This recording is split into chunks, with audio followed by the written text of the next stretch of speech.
Στη μουσική μπήκε και ο ηλεκτρονικός ήχος, η ευκολία του synthesizer. Καταστρέφεται έτσι ο ήχος. Εσείς πώς θα αντιμετωπίσετε? Αυτή είναι που με καίει.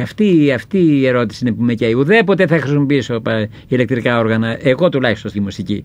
Αυτό το όργανο που δεν θέλω να το αναφέρω, να το επαναλάβω όπως το synthesizer, για μένα είναι απαράδεκτο μέσα στη δική μας μουσική. Αυτό τι έγινε?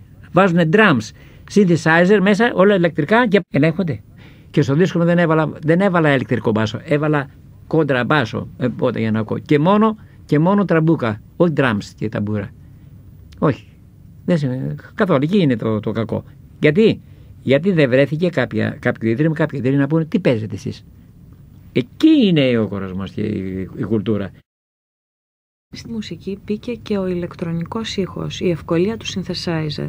Καταστρέφεται έτσι ο ήχος. Εσείς πώς θα αντιμετωπίσετε? Αυτή είναι που με καίει. Αυτή η ερώτηση είναι που με καίει. Ουδέποτε θα χρησιμοποιήσω ηλεκτρικά όργανα, εγώ τουλάχιστον στη μουσική.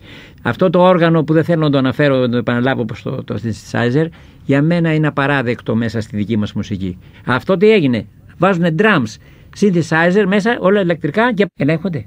Και στο δίσκο δεν έβαλα ηλεκτρικό μπάσο, έβαλα κόντρα μπάσο, οπότε για να ακούω. Και μόνο τραμπούκα, όχι drums και ταμπούρα. Όχι. Καθόλου, εκεί είναι το κακό. Γιατί δεν βρέθηκε κάποιο ίδρυμα να πούνε τι παίζετε εσείς. Εκεί είναι ο κορασμός και η κουλτούρα.